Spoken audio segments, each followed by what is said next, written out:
Bereshith, Genesis chapter 21. And Yah visited Sarah as he had said, and Yah did for Sarah as he had spoken. So Sarah conceived and bore Abraham a son in his old age, at the appointed time of which Elohim had spoken to him. And Abraham called the name of his son who was born to him, whom Sarah bore to him, Yitzhak. And Abraham circumcised his son Yitzhak when he was 8 days old, as Elohim had commanded him. And Abraham was 100 years old when his son Yitzhak was born to him.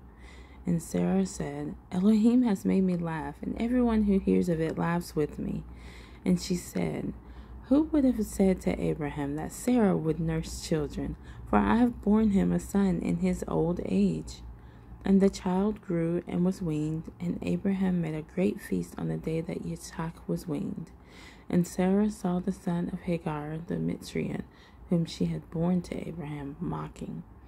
So she said to Abraham, Drive out this female servant and her son, for the son of this female servant shall not inherit with my son, with Yitzhak. And the matter was very evil in the eyes of Abraham because of his son. But Elohim said to Abraham, Let it not be evil in your eyes because of the boy and because of your female servant. Whatever Sarah has said to you, listen to her voice, for in Yitzhak your seed is called.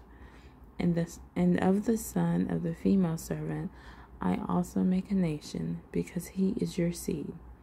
And Abraham rose early in the morning and took bread and a skin of water, which he gave to Hagar, putting it on her shoulder, also the boy, and sent her away.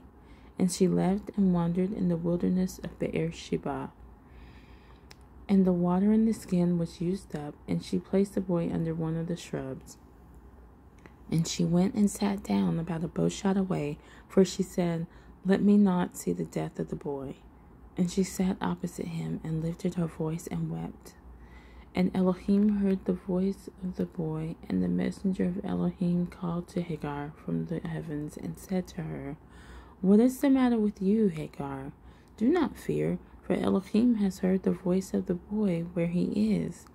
Arise, lift up the boy, and hold him with your hand, for I make a great nation of him. And Elohim opened her eyes, and she saw a well of water. And she went and filled the skin with water, and gave the boy a drink. And Elohim was with the boy, and he grew and dwelt in the wilderness, and became an archer.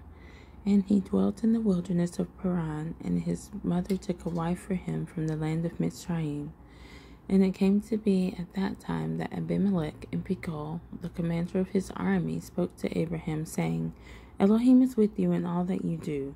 And now swear to me by Elohim not to be untrue to me, to my offspring, or to my descendants. Do to me according to the loving commitment that I have done to you, and to the land in which you have dwelt. And Abraham said, I swear.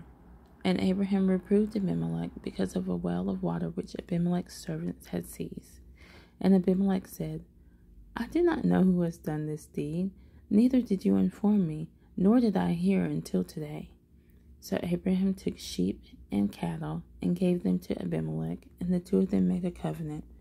And Abraham set 7 ewe lambs of the flock by themselves. And Abimelech asked Abraham, What are these 7 ewe lambs which you have set by themselves? And he said, Take these 7 ewe lambs from my hand, to be my witness that I have dug this well. So he called that place BerЄshith, because the two of them swore an oath there. Thus they made a covenant at BerЄshith, and Abimelech rose with Pichol, the commander of his army, and they returned to the land of the Philistines. And he planted the tamarisk tree in BerЄshith, and there called on the name of Yah, the everlasting El. And Abraham sojourned in the land of the Philistines many days.